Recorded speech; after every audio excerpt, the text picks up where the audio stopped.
Hello and welcome once again to yet another video from Ask on reading strategies. I have a lot of valuable questions just to understand how the reading strategy can be followed in terms of an IELTS exam. So here I would be sharing a few tips that I share with my students, and here it goes. So what are the common two questions that that hit me? Well, first question is, do I have to understand the passage while reading it? Not really. You don't have to spend time on understanding the passage. Let me explain that in the tips to follow. Do I have to remember the passage contents as I read? Not at all. That's not the pattern that you need to follow in terms of reading in an IELTS exam. So let's start with the strategies. So here we go. Rule number 1. You need to skim the passage. What do I mean by skimming the passage? Skimming means running through, gliding through, floating through. So what I mean is you don't have to sit and understand and try to remember every word of the passage, but what you need to do is skim the passage. Now here are a total of 10 rules. I want you to go one by one as I am explaining. So rule number 1 is skimming. All right. Rule number 2 that I would like to tell all my listeners and students is that you need to understand one thing. We need to highlight certain things. What are they? First thing, caps lock. The words which are written in capital letters, we need to highlight them. Another, proper nouns. Proper nouns in the sense names of cities, names of important meetings or conventions which are mentioned as a part, or important strides that took place in terms of some discoveries. So all those things are mentioned in capital letters. We need to just highlight them. Next, I would like you to take a note on dates. So rule number 1, skimming. Next I said is highlight the capital letters and also proper nouns. Third that I said is highlight the dates. Now dates are pretty simple. Numbers basically. So dates would be in numbers. You will find percentages.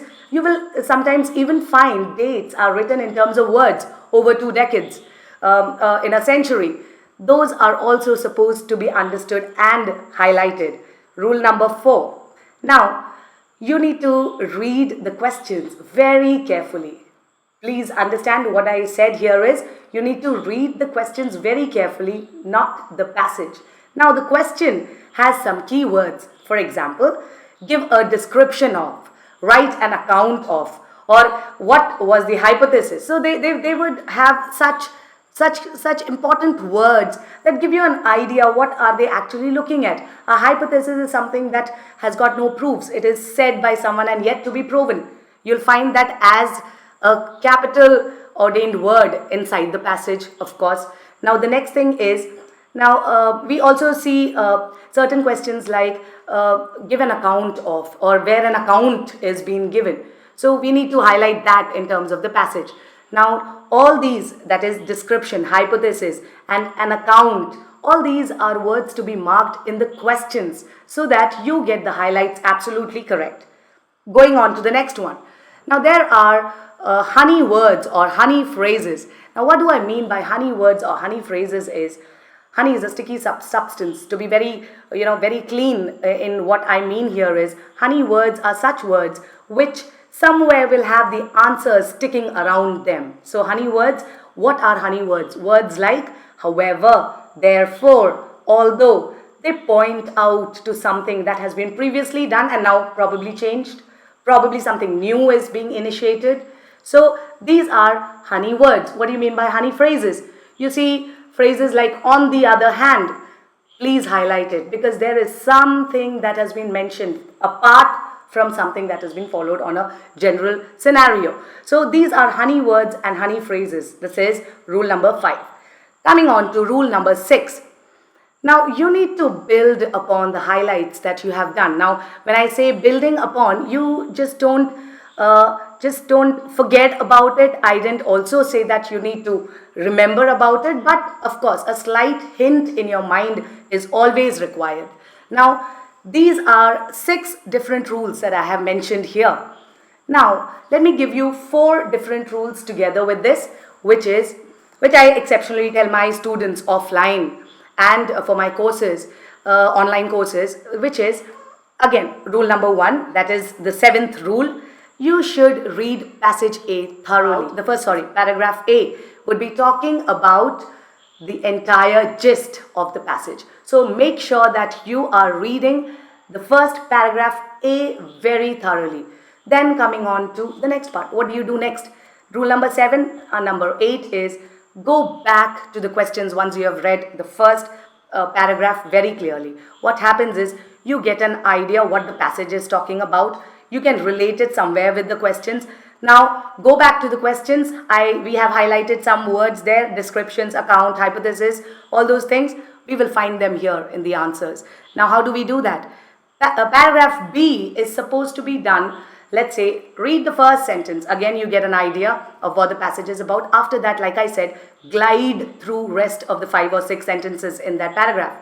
What comes in the end, or the 10th rule, is relate the words as you see in the questions to the answers and not the other way.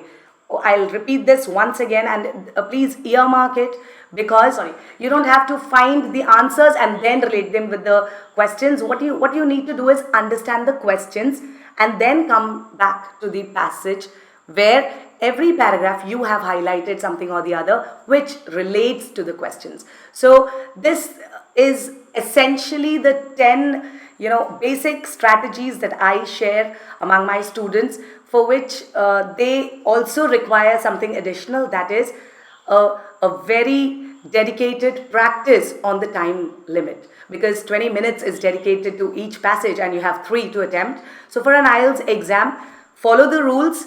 Another important funda here is that you need to make sure that you practice enough. So this is all about reading strategies for IELTS from Angel School of Knowledge. And as I have always requested, please like, please share, and please subscribe. Thank you so much for your time. Have a wonderful day.